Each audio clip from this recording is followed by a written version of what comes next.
ओम शांति। सृष्टि का रचयिता स्वयं भगवान पिता निराकार परमात्मा हमें अपनी संतान बनाकर राजयोगी राज ऋषि बनाने आया। राजयोगी राज ऋषि की क्या विशेषताएं हैं, कैसे राजयोगी बनकर राज ऋषि बनकर प्रभु का प्यारा बने, उसके लिए दादी प्रकाशमणि जी के अमृत वचन। दादी बोली, राजयोगी राज ऋषि सदा प्रभु का प्यारा है, उन्हें एक बाबा ही प्यारा है। संगम युग पर हम सबका उद्देश्य है राजयोगी बनना। हमारा कुल ब्राह्मण है, लक्ष्य है देवता बनना। हम सभी राजयोगी सो राज ऋषि हैं।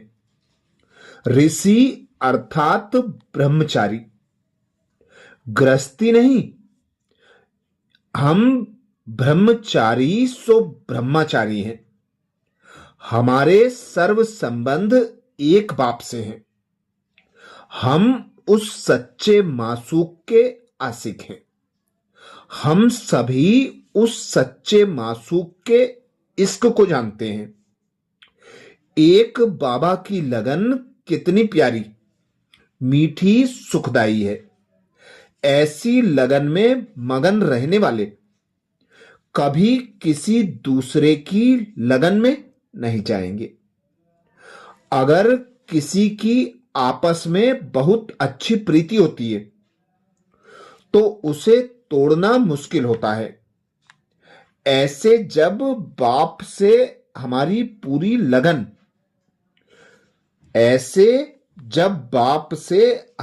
पूरी लगन है, प्रीत है, तो यह भी गुप्त खुशी व नशा रहता है कि हमने तो उसी बाप को पाया है।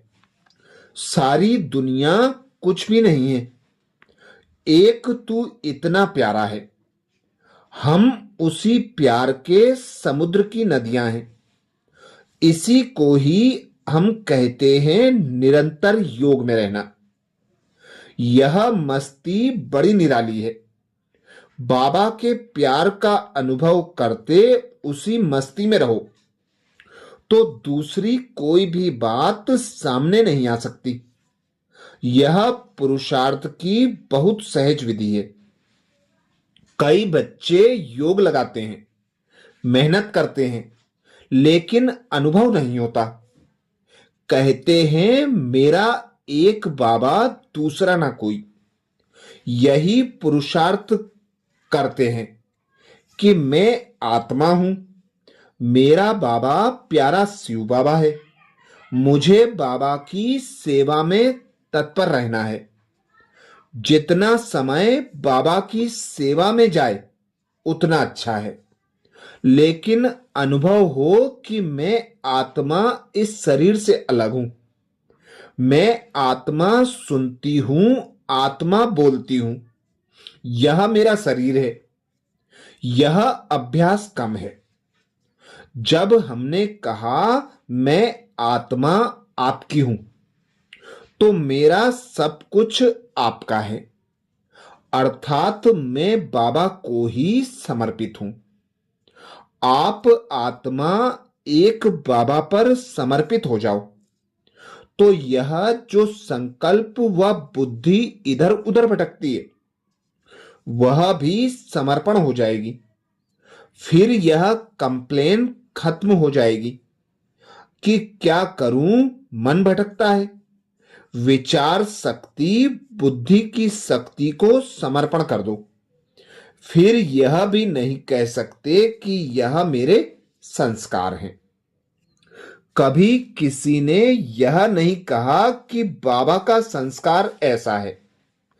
बाबा ने भी कभी नहीं कहा कि क्या करूं, मेरा यह संस्कार है। तो हमें अगर बाबा के समान बनना है तो संस्कारों के वश होकर के नहीं चलना है। यह संस्कार भी बाबा के हो गए। जैसा बाबा वैसी मैं, यही मेरा पुरुषार्थ है। फिर यह जो कहते कि मेरा स्वभाव, मेरे संस्कार, ऐसी अनेक प्रकार की जो माया है वह समाप्त हो जाएगी। बाबा भी कहते, बच्चे मोहब्बत में रहो तो मेहनत से छूट जाएंगे। जब कोई माया से युद्ध करते हो तो तरस पड़ता है। रावण के एक एक शीश को कब तक काटते रहेंगे?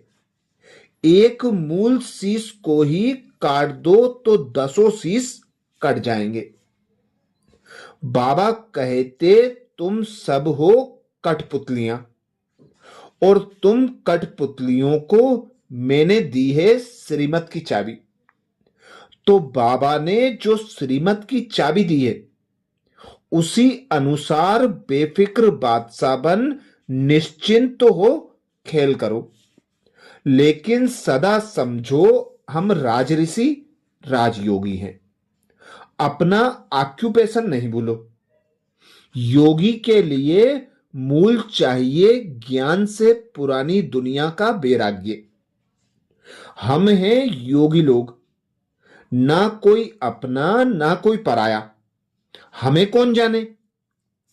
हे आत्मा, तू बाबा के सामने मन बुद्धि सहित स्वाहा हो जा। जब सब स्वाहा हो जाएगा तो पुरानी दुनिया से बेहद का वैराग्य आएगा। पुरानी दुनिया तब तक खींचती है जब तक समर्पण नहीं हुए हैं। संकल्प शक्ति भी समर्पण हो तो दूसरी कोई भी बात सामने नहीं आ सकती। इसी का नाम है तपस्या। तो पहले अपने आप का त्याग करो, अर्थात समर्पण हो जाओ। जब आत्मा स्वयं समर्पण हो गई, फिर तपस्या करना, अशरीरी बनना बहुत सहज है। अभी हमारी तपस्या की दुनिया को भी दरकार है, तत्वों को भी दरकार है। हम सब देख रहे हैं दुनिया की हलचल दिन प्रतिदिन गंभीर होती जाती है। यह दुनिया की गंभीर बातें हमें और भी प्रेरणा देती हैं कि हमें तपस्या करके विश्व को अपने साइलेंस की किरणें देनी है। तो जितना स्वयं को आत्मा अनुभव कर, परमात्मा पिता की याद में रहकर, परमात्मा पिता की श्रीमत अनुसार संकल्प बोल कर्म संबंध संपर्क में आएंगे, उतना ही निरंतर योग युक्त स्थिति का अनुभव करते हुए नशा रहेगा, खुशी रहेगी। न्यारे और एक बाप के प्यारे स्वयं को अनुभव कर सारी दुनिया के समक्ष बाबा को प्रत्यक्ष कर सकेंगे। यही सच्चे राजऋषि राजयोगी का श्रेष्ठ कर्तव्य है, जो ब्रह्मचारी के साथ साथ ब्रह्मचारी है।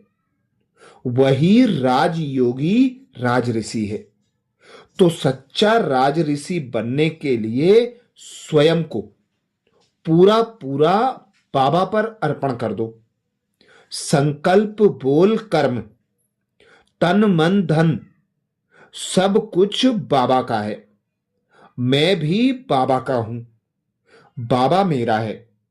जैसा बाबा वैसी मैं आत्मा हूं।